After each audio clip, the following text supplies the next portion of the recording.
My child, stay here for a moment. Do not hurry away. I know how many things are waiting for your attention. I know the responsibilities calling your name, the thoughts already racing through your mind, and the weight you carried into this moment without telling anyone. But there is something your heart needs to understand before you continue with your day. You have been trying to remain strong for longer than anyone realizes. You have smiled when you wanted to be silent. You have answered, "I'm fine," because explaining the truth felt too exhausting. You have continued helping others while quietly wondering who would notice that you needed encouragement too. And in the moments when no one was watching, a question began forming inside you. How long can I keep carrying all of this? Listen carefully. The reason your soul feels tired is not simply because you have been busy. You have been carrying burdens in your heart that you were never meant to carry alone. I saw the night when you lay awake longer than you wanted to admit. Your body needed rest, but your thoughts kept moving from one fear to another. You replayed conversations. You imagined outcomes that had not happened. You wondered whether you had made the wrong decision, waited too long, trusted the wrong person, or missed something important. And even when morning came, the questions remained. You got up. You continued. You did what needed to be done, but something inside you was still asking, "God, are you near me in this?" I am not distant from the place where you are struggling. The silence you have felt is not proof that you have been abandoned. There are seasons when you look for my hand and cannot understand what I am doing. There are moments when you pray and expect immediate clarity, but instead you are asked to walk another day without knowing how the story will unfold. That uncertainty has been difficult for you. You wanted an answer. You wanted a sign. You wanted the situation to change so you could finally breathe again. But hear what I am saying to your heart. Before you receive clarity about everything around you, there is something I want to restore within you. Peace, not the kind of peace that depends on every problem disappearing, not the kind that exists only when people treat you well, when the future is predictable, or when every prayer is answered according to your timing. I am speaking about the peace that can remain when the road ahead is still uncertain. And there is something deeper you need to understand about why you have struggled to receive that peace. You have been trying to solve tomorrow before tomorrow arrives. You have carried conversations that have not happened.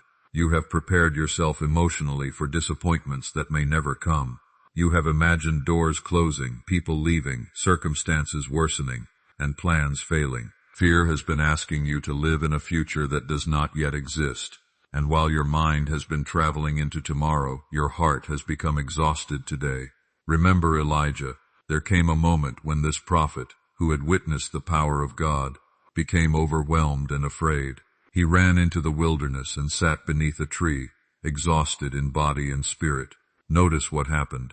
God did not begin by condemning Elijah for being tired.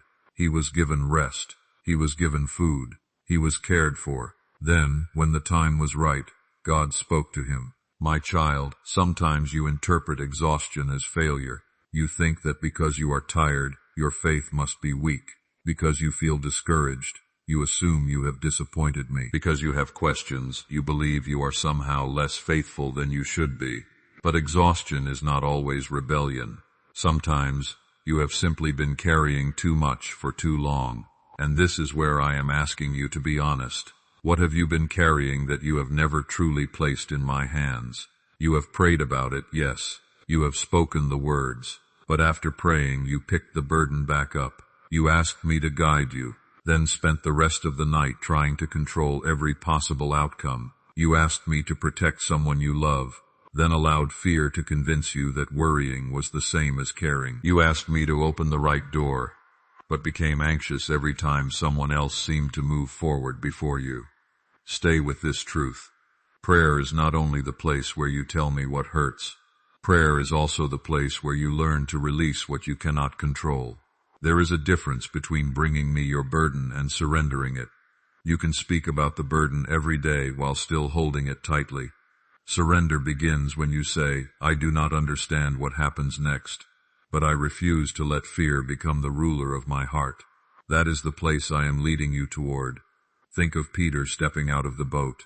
For a moment, he walked toward Jesus across water that should not have held him. But when his attention became consumed by the wind, fear entered.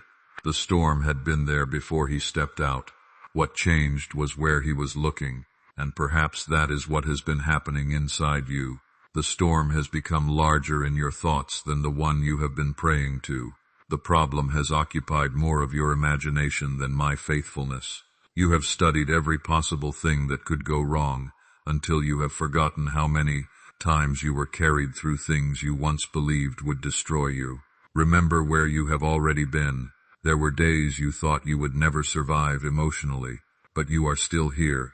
There were losses you thought would silence your faith forever, yet somewhere inside you a small prayer remained. There were nights when you could not see a way forward, and still morning came. Do not despise the small faith that remained. A lamp does not need to illuminate the entire road to keep you from being lost. It only needs to give enough light for the next faithful step. And right now, you may be asking me to show you the whole road. You want to know how the family situation will end. You want to know whether the door will open.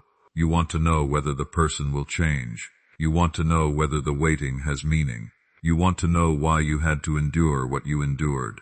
But I am asking you to trust me before every answer arrives. Not blindly, remembering. Remember the prayers that were answered differently than you expected, but later protected you from something you could not see.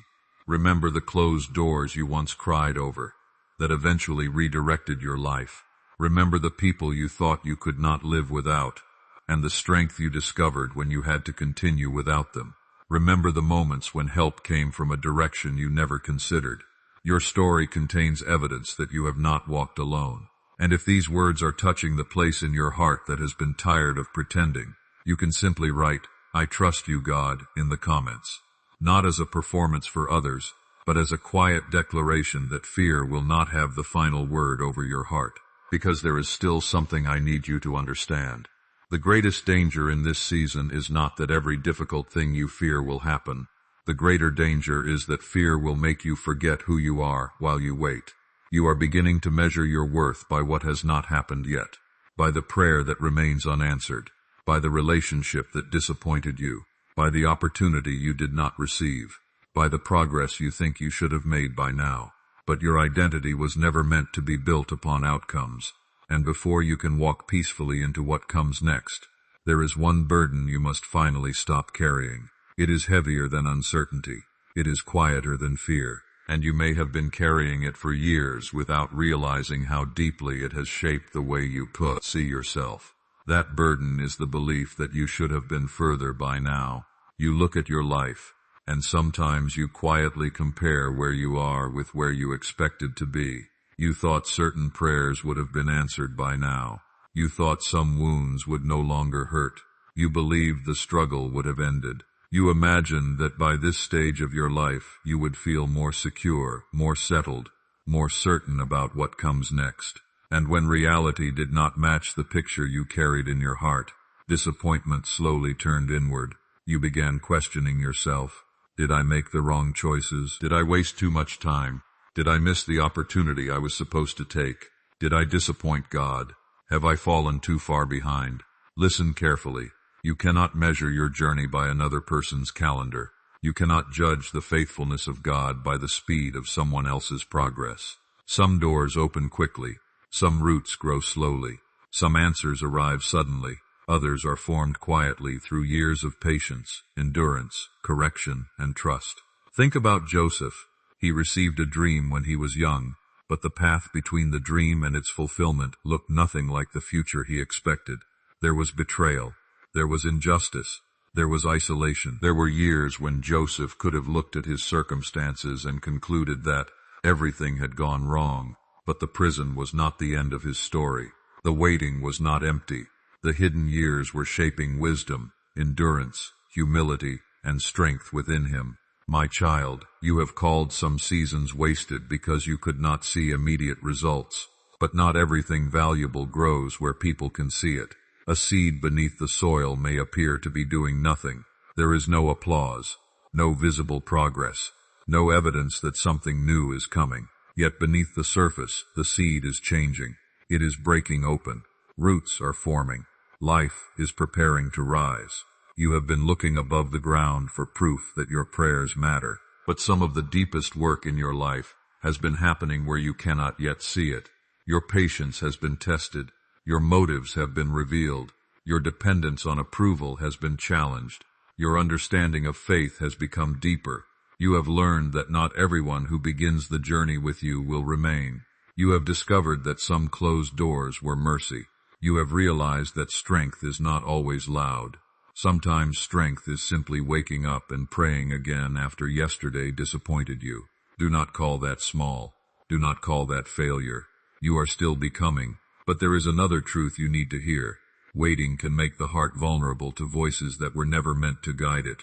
When you have waited a long time, you become tempted to accept anything that looks like movement. Any relationship, any opportunity, any answer, any open door. You begin thinking, maybe this is better than nothing. But impatience can lead you toward things that peace would have warned you about. Remember Abraham and Sarah. They received a promise, but the waiting became difficult. Time passed. Questions grew, and in their attempt to help the promise happen according to their own understanding, pain entered the story. The lesson is not that questions make you faithless. The lesson is that desperation can make you reach for what you were never asked to carry. My child, not every open door is your door. Not every person who gives you attention deserves access to your heart. Not every opportunity that appears during a season of frustration is an answer to prayer. Sometimes the most spiritual thing you can do is wait long enough for your emotions to become quiet. You have been asking for direction while fear has been shouting. You have been asking for wisdom while impatience has been demanding immediate relief. You have been asking me to lead you, but part of you has already decided what the answer must look like. Release that picture. You do not need to force what is meant to unfold through faithful obedience. This does not mean you should become passive. Faith is not inactivity. Faith listens. Faith prays. Faith seeks wisdom. Faith takes the next responsible step. But faith does not have to manipulate people, chase every opportunity, or destroy your peace trying to make something happen before its proper time. There are moments when you need courage to move, and there are moments when you need courage to remain still. Knowing the difference requires a quiet heart. That is why I am drawing your attention away from the noise. You have listened to too many opinions. Some people have told you that you are too late. Others have made you feel foolish for continuing to believe. Some have judged your decisions without understanding the nights you spent praying before you made them, and perhaps the most painful voices have come from people you expected to support you. Their words stayed with you. You replayed them. You allowed their disappointment to become your identity. You wondered whether they were right. Maybe I am not enough. Maybe I am too difficult to love. Maybe I will always be overlooked. Maybe my best days are already behind me. Hear this clearly. Do not build your identity from the words of people who only saw one chapter of your story. David was overlooked in his own household. When Samuel came searching for the one God had chosen, David was not even the first person brought into the room. Others looked more obvious, more prepared, more impressive. But God was not measuring what people were measuring. The overlooked shepherd was not forgotten. The hidden field was not evidence that David had no purpose. It was preparation. There are places where you have felt unseen. You gave your best, and someone else received recognition. You remained faithful, and someone else seemed to move ahead. You loved people who did not appreciate what you carried. You showed up for others who disappeared when you needed them. And slowly, rejection taught you to question your value. But rejection is a poor mirror. If you stare into it long enough, you begin seeing yourself through the limitations of people who were never qualified to define you. You start shrinking. You stop trying. You become afraid to hope again, because hope feels dangerous after disappointment. But I am not calling you to live permanently guarded. There is wisdom in boundaries. There is wisdom in learning from pain. There is wisdom in walking away from patterns that repeatedly wound your spirit. But there is a difference between protecting your heart and imprisoning it. Some of you have become so afraid of being disappointed again that you no longer ask for anything. You stopped expecting good things. You stopped sharing what you really feel. You stopped praying with honesty. You tell yourself you are being realistic, but beneath that realism is a heart that is afraid to hope. Stay with me here. Hope does not mean pretending pain never happened. Hope means pain does not get to write the final sentence. You can remember what happened without living inside it. You can forgive without giving unsafe people unlimited access to your life. You can release resentment without denying the seriousness of what was done. You can move forward without receiving every apology you deserved. That is difficult, I know, because part of you has been waiting for someone to acknowledge what they did. You wanted them to understand how deeply their choices affected you. You wanted them to finally say, I was wrong. But what happens if that apology never comes? Will you remain emotionally tied to the person who wounded you? Will you allow their refusal to change to determine whether you experience peace? Forgiveness is not calling evil good. It is not pretending trust can be restored without honesty. It is not returning to harmful patterns. Forgiveness is refusing to let yesterday continue collecting payment from today. And perhaps this is the burden you must begin releasing. You have carried anger because you believed it protected you. You have replayed the memory because you were afraid that letting go meant the pain did not matter. But letting go does not erase what happened. It changes who is allowed to control your future. Think of Hannah. Year after year, she carried a sorrow that others could not fully understand. She was provoked, misunderstood, deeply distressed. And when she finally poured out her soul before God, even the priest initially misunderstood her. But Hannah did not need perfect words. She brought her anguish honestly. There are prayers that sound strong, and there are prayers that come through tears. Both can reach heaven. You do not need to impress me with your prayers. You do not need to hide your anger, disappointment, confusion, or exhaustion. I already know. Tell me the truth. Tell me where it hurts. Tell me what you are afraid to lose. Tell me what you are tired of waiting for. Tell me why you feel disappointed. Tell me where your faith feels weak. Prayer becomes deeper when performance ends, and there is something you may not have understood. You have been waiting to feel strong before coming closer to me, but closeness is where strength is renewed. You have been waiting to become peaceful before praying, but prayer is one of the places where your restless heart learns peace.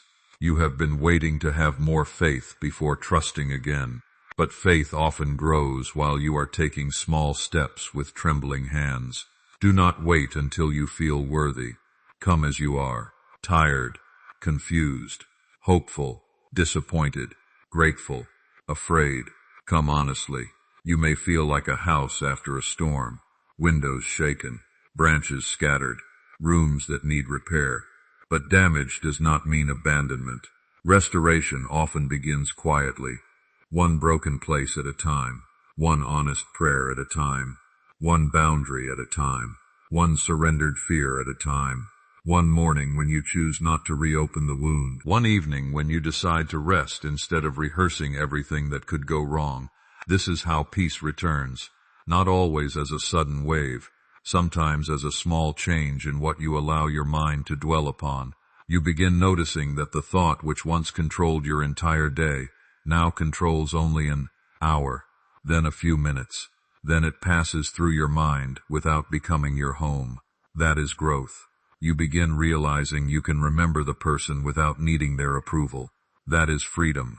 You begin seeing someone else succeed without believing their progress proves your failure.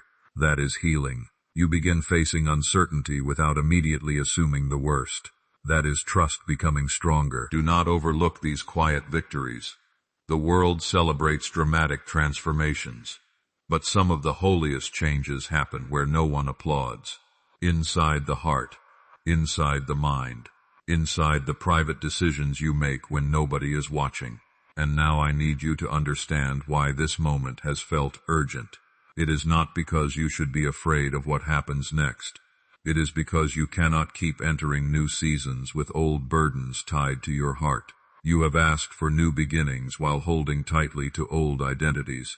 You have prayed for peace while feeding thoughts that keep fear alive. You have asked for direction while refusing to release the outcome you already decided you must have. Something must change, not everything around you, something within you. You must stop believing that control is the same as safety. You must stop believing that worrying about someone proves how much you love them. You must stop believing that another person's rejection can cancel your worth. You must stop believing that waiting means nothing is happening. You must stop punishing yourself for not knowing then what you know now. You made decisions with the understanding you had. You trusted people because you hoped they were sincere. You stayed too long because you believed things could change. You walked away when you finally understood that remaining was destroying your peace. You are allowed to learn. You are allowed to grow. You are allowed to become wiser without hating the person you used to be. Grace does not only apply to other people. You need to receive it for yourself. If this message is helping you release something you have carried silently, take a moment in your heart and say, God, teach me to let go of what I cannot change, because what comes next requires a different kind of strength. Not the strength to fight everyone, not the strength to prove yourself, not the strength to predict every outcome, the strength to surrender. Surrender is frightening when you have survived by controlling everything. When people have disappointed you, control feels safe. When unexpected things have happened, planning every detail feels safe. When prayers seem unanswered, trying to force an outcome feels safe. But control is a heavy throne for a human heart. You were never created to sit there. There are things you can change. Change them wisely. There are conversations you need to have. Have them with courage and grace. There are boundaries you need to establish. Establish them without hatred. There are decisions you need to make. Seek wisdom and take responsibility. But there are also outcomes you cannot command. People you cannot change. Timelines you cannot accelerate. Questions you cannot answer tonight. And this is where surrender begins. You place the unknown into hands greater than yours. You say, I will do what is mine to do, and I will trust God with what belongs to Him. And this is not weakness. This is spiritual maturity. And when you begin living this way, something changes. You stop spending all your strength fighting imaginary battles. You stop demanding that tomorrow explain itself before you can rest tonight. You stop chasing people who have clearly chosen distance. You stop measuring your life by the speed of others. You become available to notice what God is doing now. There may be mercy in this day that anxiety has prevented you from seeing. A conversation, a quiet opportunity, a moment of rest, a person who genuinely cares, a small answer to prayer, a new thought, a renewed desire to begin again. Do not become so focused on the breakthrough you imagined that you miss the daily bread you have already been given. The Israelites in the wilderness received manna one day at a time, enough for the day. They could not store up security for every tomorrow. They had to learn daily dependence. And perhaps that is what you are learning now. Daily trust, not lifetime certainty. Enough grace for this conversation. Enough strength for this decision. Enough courage for this morning. Enough peace to close your eyes tonight. You keep asking, what if I cannot handle everything that is coming? But you are not being asked to carry everything that is coming. You are being asked to be faithful with what is in front of you now. Tomorrow will bring responsibilities of its own, and grace will meet you there. My child, the urgency of this message is not meant to make you panic. It is meant to wake you from the exhausting belief that you must save yourself from every possible future. You do not. You need wisdom. You need prayer. You need discernment. You need courage. But you also need rest. And before you leave this moment, I want you to ask yourself one question. If you truly believed that God was with you in the uncertainty, what burden would you stop carrying tonight? Would you stop rehearsing the conversation? Would you stop checking whether someone finally noticed your absence? Would you stop blaming yourself for the door that closed? Would you stop trying to control someone you love? Would you stop believing that your age means it is too late to begin again? Would you stop assuming silence means abandonment? Name the burden. Bring it into the light. You cannot surrender what you refuse to acknowledge. And there is one final truth your heart must hear. You thought the urgent thing was receiving an answer, but the deeper urgency was remembering where your security comes from. Answers can change your circumstances. Peace changes the way you walk through them. An open door can change your direction. Wisdom changes the person who walks through it. An apology can bring comfort. Forgiveness can free you even when the apology never arrives. A miracle can change a moment, but trust can transform the way you live every day before the outcome is known. So come closer. You do not need to pretend anymore. Bring me the fear. Bring me the disappointment. Bring me the future you cannot control. Bring me the memory you cannot rewrite. Bring me the person you cannot change. Bring me the questions that remain unanswered. Let us pray. Father, I bring you the person listening right now. You know the burdens they have spoken aloud, and you know the ones they have hidden from everyone else. You know the nights they have struggled to rest. You know the disappointment they are still learning to release. You know the decisions they need wisdom to make. Give them peace where fear has been loud. Give them courage where disappointment has made them hesitant. Give them discernment where confusion has clouded their path. Help them forgive without returning to harmful patterns. Help them rest without feeling guilty. Help them release outcomes they cannot control. Teach them to recognize your presence in ordinary moments. Remind them that unanswered questions do not mean they are walking alone. Give them enough light for the next faithful step. And when tomorrow feels too heavy, teach them to return to today. When comparison whispers that they are behind, remind them that their journey cannot be measured by another person's timeline. When regret speaks loudly, remind them that grace can teach them without condemning them. When fear tries to write the ending, remind them that fear does not know the whole story. May their heart become quiet. May their mind find rest. May their faith become honest and steady. May they walk forward with wisdom, patience, courage, and peace. Amen. My child, you came here thinking you urgently needed an answer, but perhaps what your heart needed most was permission to stop carrying everything alone. You do not have to solve your whole life tonight. You do not have to understand every closed door. You do not have to know who will stay, what will change, or when the waiting will end. Be faithful with this day. Release what does not belong in your hands. Take the next step with wisdom. Rest when you are tired. Pray when you are afraid. Return when you wander. And remember this, the road does not have to be fully visible for you to keep walking. When the next step is unclear, place your weight on the faithfulness that has carried you this far. You may not know everything that waits beyond this moment, but you can move forward without being ruled by fear. You can breathe again. You can hope again. You can trust again. One prayer, one surrendered burden, one faithful step at a time.